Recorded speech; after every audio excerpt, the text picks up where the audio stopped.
So we're working on day 2 of our practicing of factoring polynomials.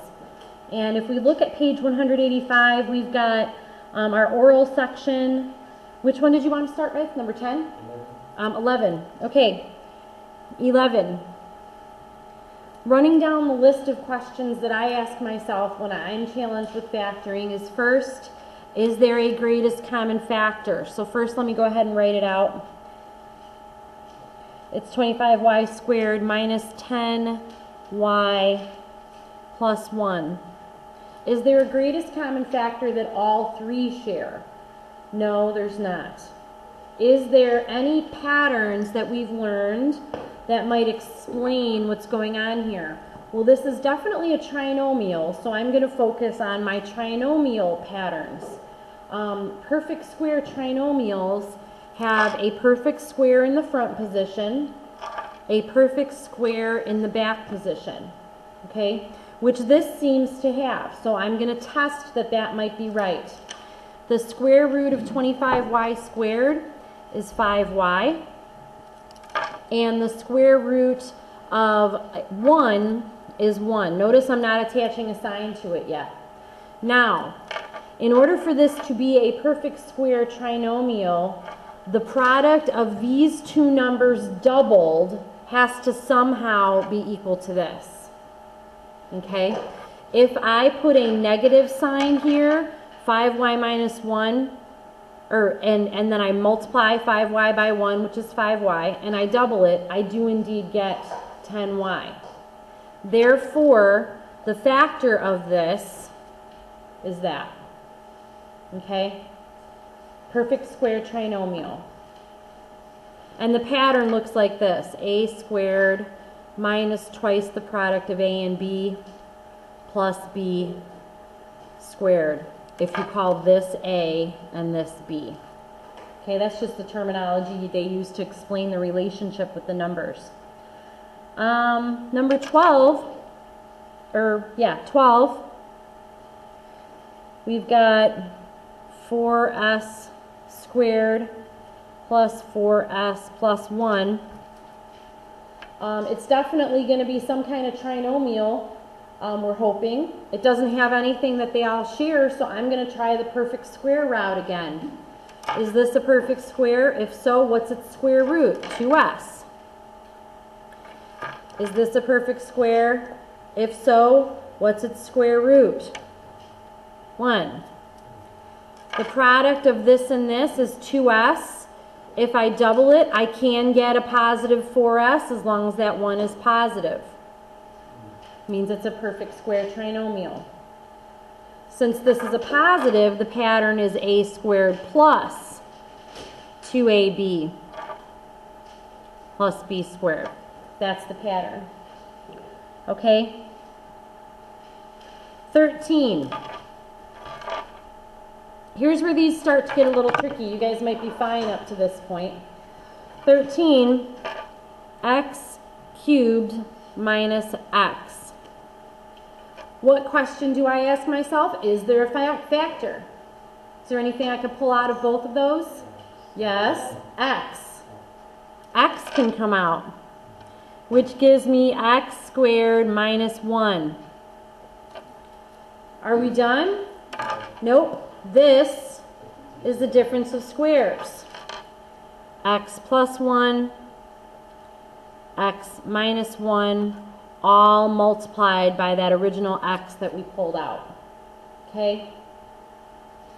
When there's two items and both of them are perfect squares separated by a subtraction symbol, that's a difference of squares.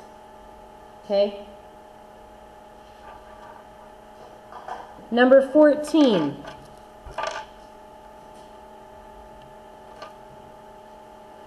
Four HK squared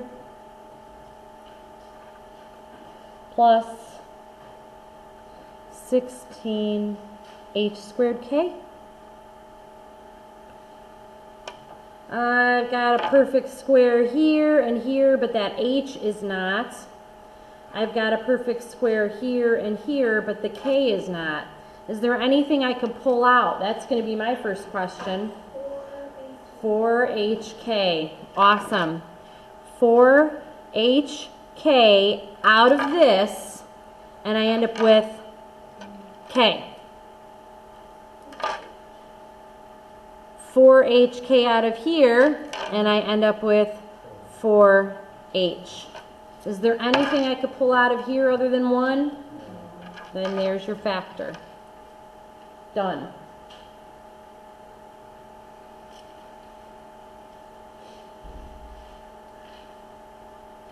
Let's do number 15.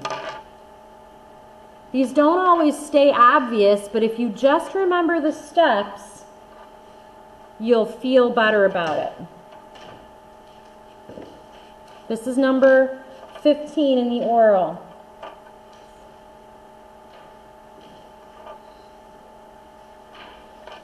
Okay, I see a cube, a square, I see an exponent of 1, I see two numbers that share factors, but not with this one, but they do all share the variable t, right? If I pull the t out, I get t squared minus 12t, lost my place, plus 36. Is that a perfect square? And so is 36, right? So let's pull out the square roots, t and 6, and then let's decide, will it be a negative or a positive? Has to be a negative because the middle term is a negative. Bring down the original t. You have your perfect square trinomial factored, and your t that you originally pulled out as being your final factor for that polynomial. T minus 6 squared.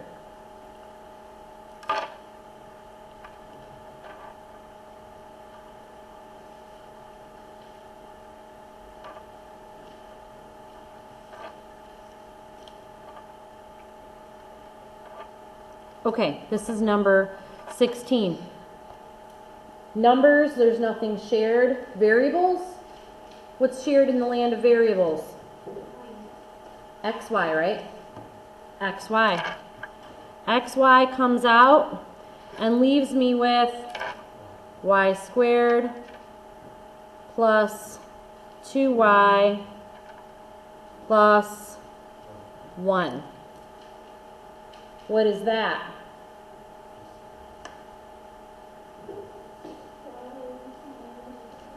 Perfect square. It's going to be y plus 1 squared. A squared, twice the product of a and b, which gives you 2y, b squared. I know it's positive because the middle term is positive.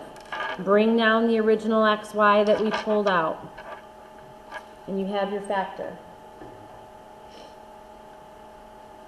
Now, as you go forward with these, the last two I want to do with you, 17 and 18, don't get discouraged if you factor it and you don't get anything that resembles something pretty, like 2 items in parentheses and 2 items in parentheses, or like what we do with cubes.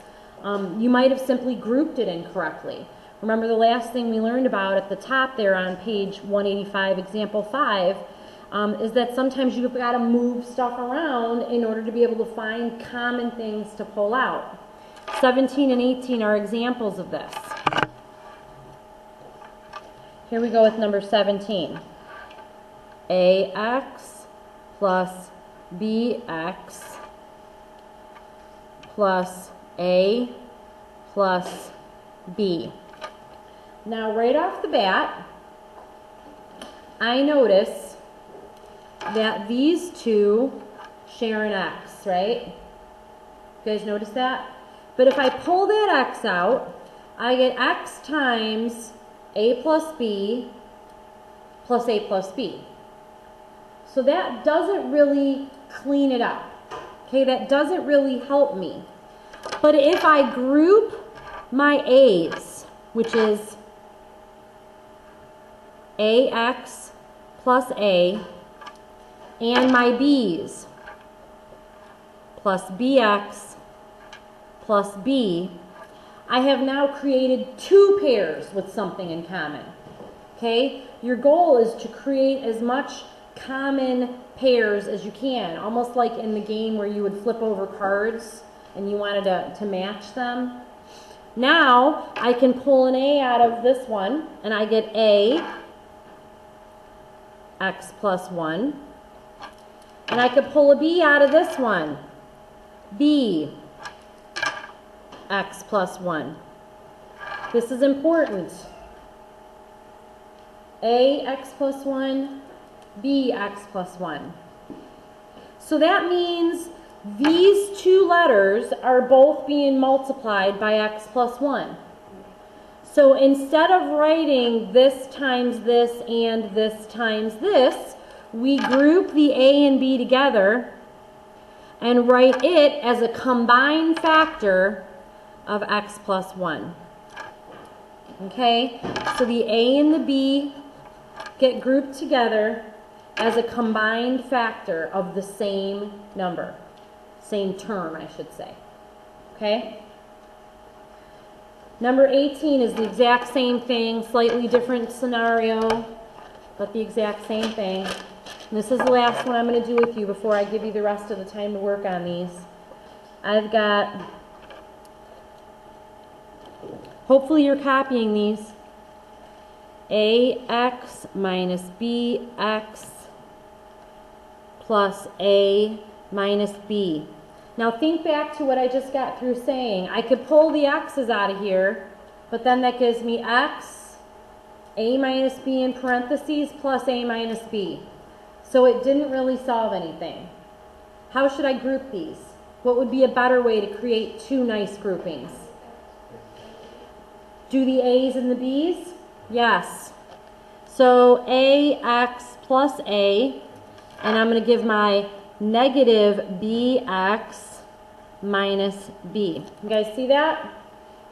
Ax plus a, negative bx minus b. Make sure I copied it right. Awesome. Okay, so let's just say I pull my a out. A out, and I get x plus 1. Am I right? Now, what do I want to pull out of here? What kind of b? Negative b. Got to make sure you pull out a negative b, because if you pull out a positive b, then you'll have a negative x and a negative 1. Got to pull out a negative b. Negative b leaves me with an x plus 1. Now we're blessed with the same scenario we had a minute ago. Pair our a and our negative b together because they are both a factor of x plus 1. It'll look like this. A minus b, both of those items together multiplied by x plus 1. Okay? It takes a lot of practice before you'll feel comfortable with this.